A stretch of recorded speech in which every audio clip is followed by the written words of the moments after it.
Hello बच्चों, आप सभी का स्वागत है आपके अपने YouTube चैनल केजे रिवोल्यूशन में। तो जैसा कि अभी तक हमने हमारे लिमिट के सारे थ्योरी पोर्शन, DPP सेशन सब कंप्लीट कर लिए हैं। तो अब बारी है हमारे जेई के सेशंस की। जेई के क्वेश्चंस हम कैसे करेंगे, ओके, तो उस पर हम ट्राई करेंगे। आगे के सेशंस हमारे जितने भी होंगे लिमिट से रिलेटेड, वो उनमें सारे हम जो आए हुए क्वेश्चन हैं जेई के और जो आ सकते हैं उस टाइप के क्वेश्चंस को हम डिस्कस करने वाले हैं। ओके, तो ये लिमिट का जेपीपी हमारा फर्स्ट है। ओके, तो आइए, सारे क्वेश्चंस आपके पूछे गए क्वेश्चंस हैं, ठीक है ना। और अगर कुछ नहीं पूछे गए हैं तो उस टाइप से रिलेटेड कई बार पूछे गए हैं, तो ध्यान से पढ़िएगा, ध्यान से लगाइएगा और सारे क्वेश्चन आपके अच्छे क्वेश्चन है, ठीक है ना।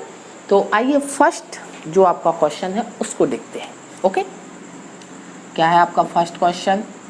फर्स्ट क्वेश्चन है आपका लिमिट एक्स टेंडिंग टू आपका 3π/4 गिवन है। ओके, आपका 1 प्लस अंडर रूट, इस क्यूब रूट है ये, ठीक है ना, cube root of 10x। Okay, upon में क्या दिया आपको? 1 माइनस 2 cos स्क्वायर x। अब आपको पता है कि अगर इस टाइप से कोई भी लिखा है नंबर तो उसका मीनिंग क्या है? x की पावर 1/3। क्लियर? इतना चीज़ आपको पता है। अब यहाँ पर कुछ और फंडामेंटल आप सभी को बताने की मुझे ज़रूरत पड़ रही है, इसलिए मैं आपको बताऊंगा। ओके, सिंपल है क्वेश्चन।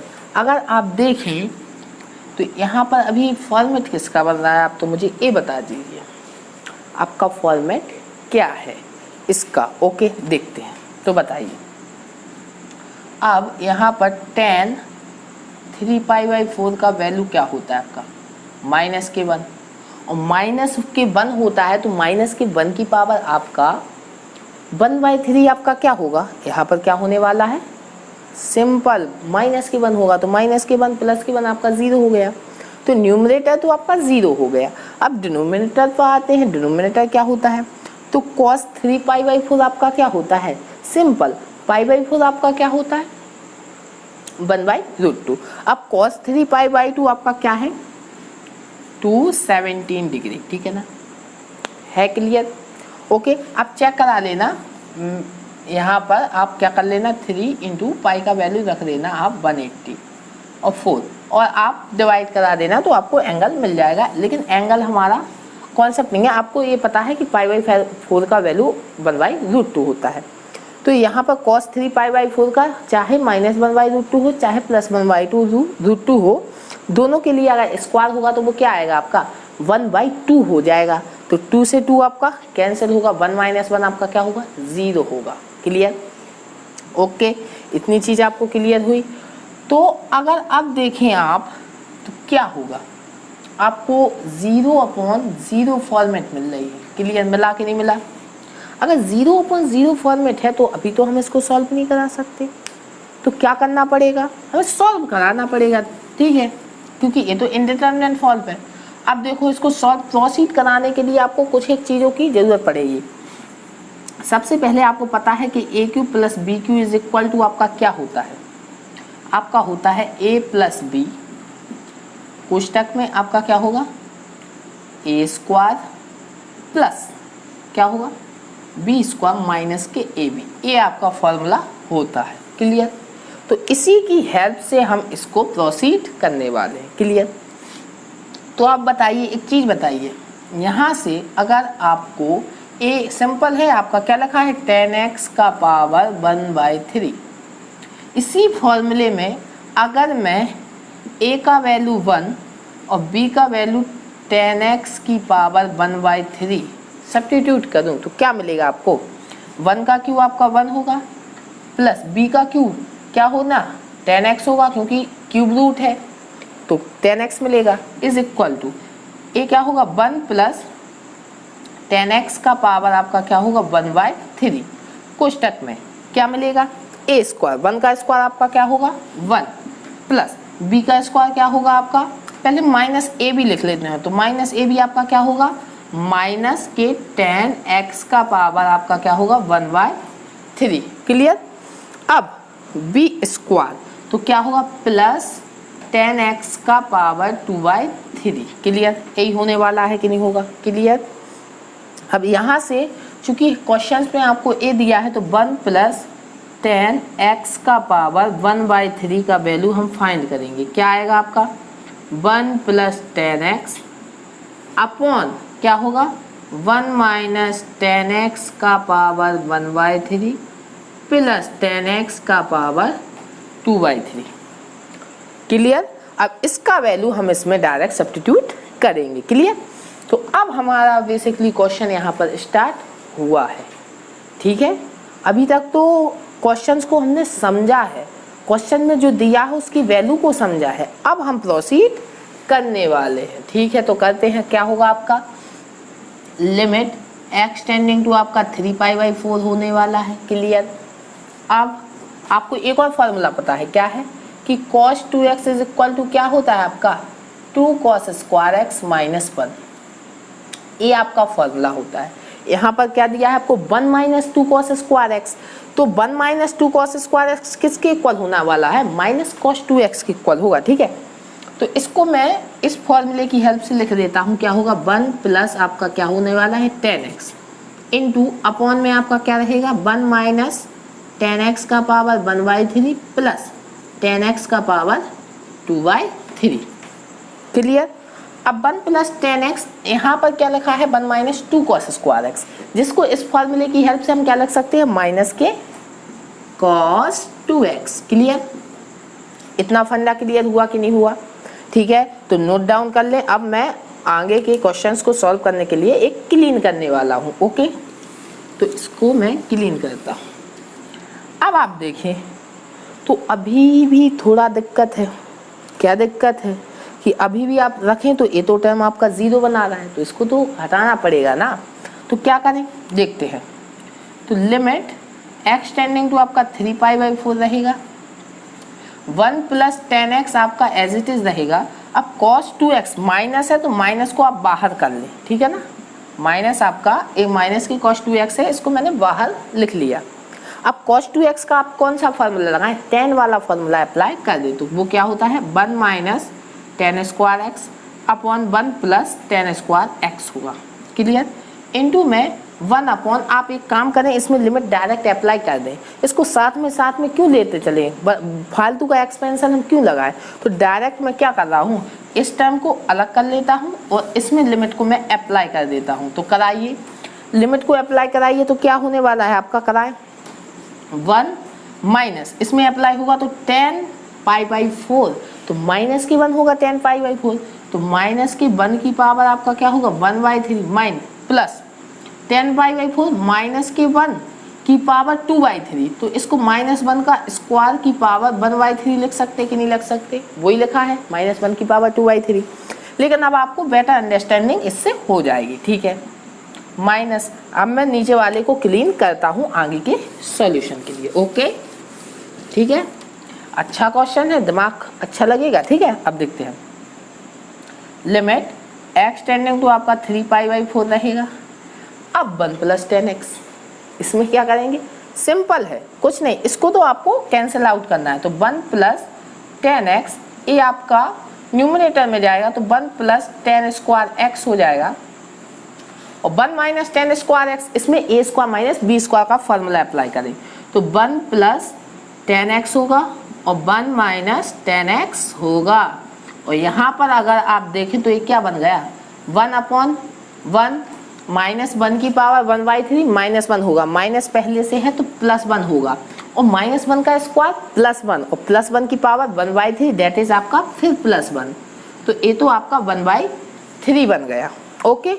और यहाँ पर जो भी दिक्कत दे रहा था वो टर्म आपका कैंसिल आउट हो गया। तो अब आप डायरेक्ट लिमिट को सब्स्टिट्यूट करा सकते हैं। तो आपका क्या आया? माइनस के 1/3 यहाँ से आया, और इसमें लिमिट आप डायरेक्ट सब्स्टिट्यूट कराएं तो क्या आता है? देखें, 1 प्लस 10x का मान माइनस के 1 और -1 का स्क्वायर +1 हो जाएगा। क्लियर?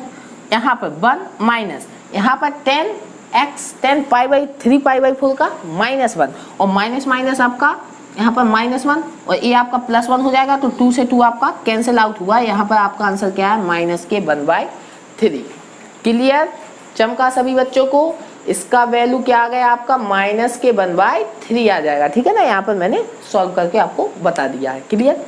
अब हम इस क्वेश्चन को देखेंगे, ठीक है। क्वेश्चन सारे इजी है, केवल आपको फंडामेंटल, कुछ नहीं, जेई वगैरह यार, क्या फंडामेंटल तो वही है सबके, फंडामेंटल थोड़ी चेंज होते, क्वेश्चन भले ही बदल जाए लेकिन उनके फंडामेंटल चेंज नहीं होते।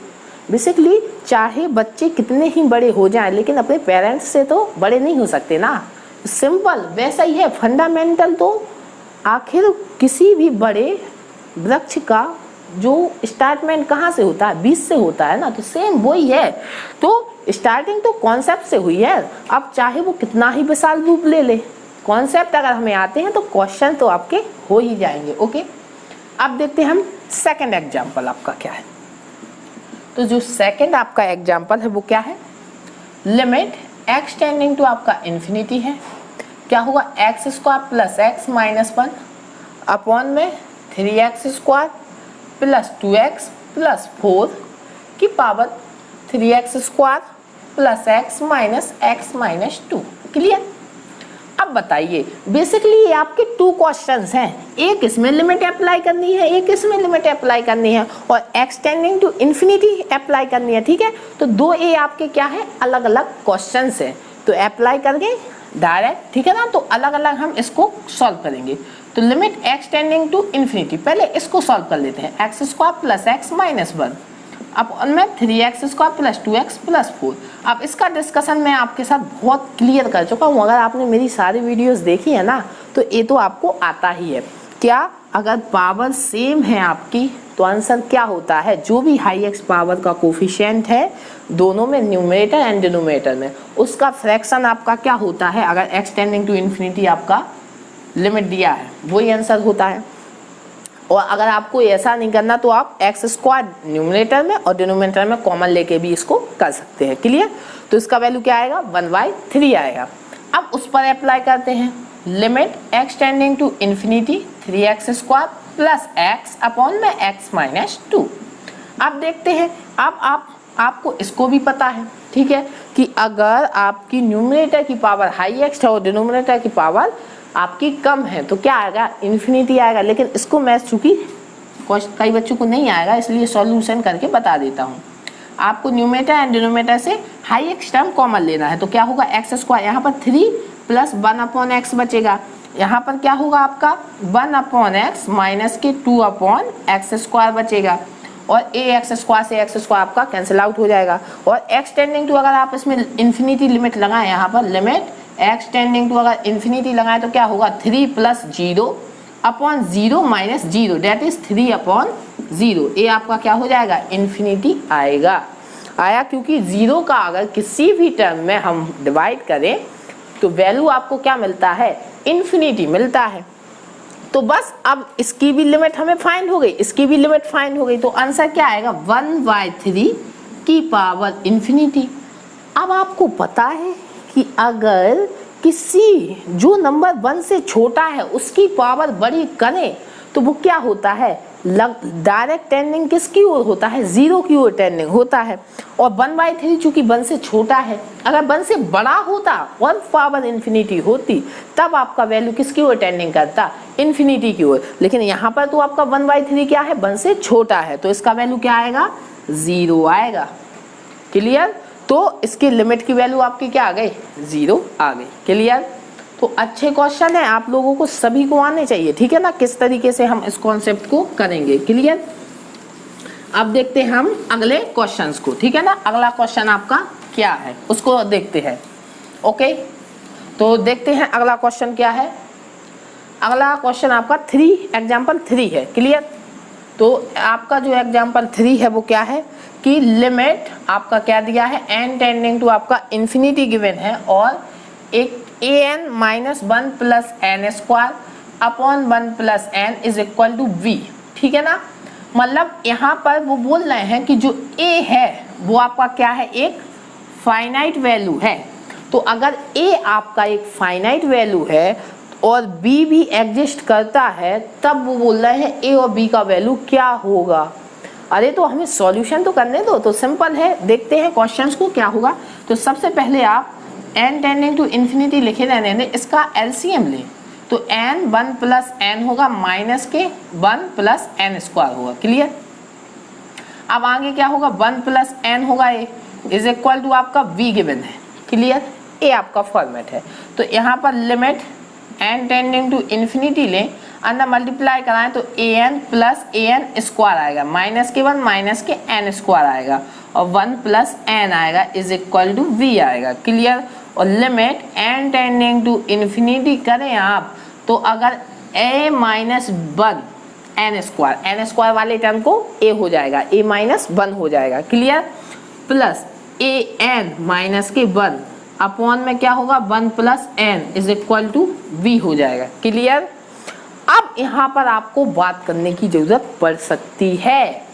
क्यों पड़ सकती है? क्योंकि यहाँ पर हमें देखना पड़ेगा कि क्या करें, क्योंकि यहाँ पर कोई, अब हमें a पता है। a बताइए आप लोग कि अगर आपकी न्यूमरेटर की पावर हाईएस्ट हो जाए और डिनोमिनेटर की पावर आपकी लोएस्ट हो जाए तो क्या होता है आंसर, वैल्यू आपका इनफाइनाइट आता है, जो तो हमारा एक एग्जिस्ट नंबर नहीं करता है, लेकिन वो कह रहे हैं कि जो b है वो एग्जिस्ट कर रही है, लिमिट एक फाइनाइट वैल्यू है, तो इनफाइनाइट तो आपको मिलना नहीं चाहिए। तो क्या होना पड़ेगा, आपका जो n स्क्वायर का टर्म है उसे 0 करना ही पड़ेगा।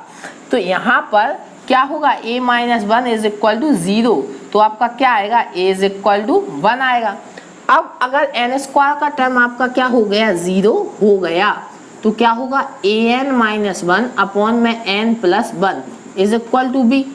अब चूंकि पावर आपकी न्यूमरेटर और डिनोमिनेटर की सेम है और n टेंडिंग टू इन्फिनिटी है, तो क्या आएगा, हाईएस्ट पावर का जो भी कोफिशिएंट है उसका फ्रैक्शन, तो इसका कोफिशिएंट a है और नीचे वाले का 1 है इज इक्वल टू b। तो यहाँ पर इम्प्लाइज क्या हो गया, a is equal to b और a का वैल्यू तो आपका क्या फाइंड किया, 1, तो यहाँ से b का वैल्यू भी आपका 1 आ गया। क्लियर हुआ। ठीक है। तो कौन से ऑप्शन आपके, आपका मल्टीपल करेक्ट ऑप्शन था, ठीक है ना, क्वेश्चन था, तो 1 और 3 आपके क्या हो जाएंगे, करेक्ट ऑप्शन हो जाएंगे। क्लियर। आगे देखें, आगे के क्वेश्चंस को प्रैक्टिस करें। ठीक है। तो देखते हैं अगला टाइप का आपका क्वेश्चन क्या है। ओके, अगला क्वेश्चन क्या है इसको देखते हैं। अगला क्वेश्चन आपका क्या है, अगला क्वेश्चन आपका 4 है, जो जेई में पूछा गया क्वेश्चन है, जेई मेंस में आया था 2013 में। अच्छा क्वेश्चन है और ज़्यादा आप देख सकते हैं, लिमिट के क्वेश्चन आपको कभी नहीं छोड़ने चाहिए जेई में। करीब करीब आपके 1 या 2 क्वेश्चन आते हैं, अक्सर पूछे जाते हैं जेई में। और अगर आप ऐसी छोटे छोटे क्वेश्चंस के अगर नंबर आप अचीव कर लेना तो आप जेई में अच्छी रैंक अचीव कर सकते हैं। ठीक है। तो इन क्वेश्चंस को आपको छोड़ना भी नहीं चाहिए। ठीक है, बहुत इजी क्वेश्चन है। तो देखते हैं क्या है आपका, लिमिट x टेंडिंग टू आपका गिवन है 0 और 1 माइनस कॉस 2x। क्लियर। और क्या है 3 प्लस कॉस x अपॉन में क्या है आपको x into tan 4x। Clear. तो a आपको गिवन है इज इक्वल टू, इसका वैल्यू किसके इक्वल है, a आपको बताना है। ठीक है। तो देखते हैं, अगर आप डायरेक्ट सब्स्टिट्यूट कराते हैं तो यहाँ पर क्या होगा, आपका cos 0 का वैल्यू 1, 1 माइनस 1 आपका 0 होगा, यहाँ पर 0 और tan 0 का वैल्यू भी 0, तो आपका क्या बनेगा, 0 बनेगा। क्लियर। अब क्या करें भैया, प्रॉब्लम आ गई है तो कुछ ना कुछ तो करना पड़ेगा। ठीक है। सबसे पहले तो हम x टेंडिंग टू 0 पर 1 माइनस कॉस 2x का फॉर्मूला अप्लाई करेंगे, 2 साइन स्क्वायर x। और इससे कुछ नहीं, a आपका जो टर्म आपको दिक्कत ना दे, ए अब आपको दिक्कत दे रहा, क्या ये 0 वो अपॉन 0 फॉर्मेट बना रहा, नहीं बना रहा ना, तो उससे हमें प्रॉब्लम नहीं है, तो उससे हम बोलेंगे नहीं। आपको जो दिक्कत दे रहे हैं उनको हटाना है। तो आपको tan 4x भी दिक्कत दे रहा है, x भी दिक्कत दे रहा है, इन्हें हमें हटाना है। तो देखते हैं, लिमिट x टेंडिंग टू 0 पर क्या करें, एक साइन x आप यहाँ पर लिखे रहने दें और 3 प्लस cos x भी लिखे रहने दें और एक साइन x और अपॉन a वाला x आप अलग से लिख दें। क्लियर। क्योंकि आपको पता है ऐसा मैं क्यों कर रहा हूँ, ठीक है ना, आप लोग बहुत अच्छे से जानते हैं। और यहाँ पर आपका tan 4x हो जाएगा। अब आपको पता है tan x अपॉन x, तो क्या करें, तो यहाँ पर आपका 4x से मैंने डिवाइड किया, तो यहाँ पर 4x से क्या हो गया, मल्टीप्लाई हो गया। क्लियर। अब इनको एक साथ हम लिख देते हैं, लिमिट x टेंडिंग टू 0। अब बताइए कि क्या होगा, 2/4 आपका बाहर आ जाएगा। क्लियर। अब आपको यहाँ पर क्या मिला 3 प्लस cos x मिला, ये तो दिक्कत दे नहीं रहा, ठीक है। और मल्टीप्लाई में देखते हैं, ये आपका क्या हो जाएगा 2/4 बाहर, तो यहाँ पर क्या हो गया sin x अपॉन x, और यहाँ पर ए भी आपका sin x अपॉन x पहले से था, और डिवाइड में आपका क्या है tan 4x upon 4x। Clear. अब लिमिट x टेंडिंग टू 0 पर आप सभी को पता है इसका वैल्यू क्या होगा 1, इसका वैल्यू भी 1 और इसका वैल्यू भी 1 बनेगा। और इसमें अप्लाई कर दें तो 2/4 आपका यहाँ पर है 3 प्लस cos 0 का वैल्यू 1 होगा तो 4a और 4a कैंसिल, आपका आंसर क्या आया लिमिट का वैल्यू 2, आपका लिमिट का वैल्यू आ जाएगा। तो कौन सा ऑप्शन आपका करेक्ट हो गया, आपका 4th ऑप्शन क्या हो गया करेक्ट हो गया, ठीक है ना। तो ए हमारा जेपीपी फर्स्ट था, इसमें हमने जितने भी क्वेश्चन किए सारे इंटरेस्टिंग क्वेश्चन थे, आप देख सकते हैं। फिर बोल रहा हूँ जेई कोई बड़ा टॉपिक नहीं है, लेकिन कंसिस्टेंसी जेई में बहुत ज़रूरी है, ठीक है ना। जितना आप कंसिस्टेंस पढ़ाई करेंगे ना तो आपको बहुत बेनिफिट होगा, लेकिन कॉन्सेप्ट बहुत ज़रूरी है जेई में, ठीक है ना। तो कॉन्सेप्ट हर सब्जेक्ट के ज़रूरी है, आपको हर सब्जेक्ट को एक सीक्वेंस में लेके पढ़ना है। और मैथमेटिक्स तो बहुत ईजी है, मैथमेटिक्स में अगर आप पर डे के 2 से 3 घंटे भी देते हैं ना तो आपका जेई आराम से आप उसमें क्लियर कर सकते हैं, ठीक है। तो इस वीडियो में यहीं तक, अगली वीडियो में आएंगे जेई के और क्वेश्चन देखेंगे जेपीपी 2 में। तो आप सभी को, अगर आपको ये वीडियो अच्छी लगी हो तो अपने दोस्तों को भी शेयर करें, ओके। तो अपने आसपास के लोगों से सतर्क रहें, मास्क पहनें और देखते रहें केजे रिवॉल्यूशन की तरफ से आप सभी को गुड बाय।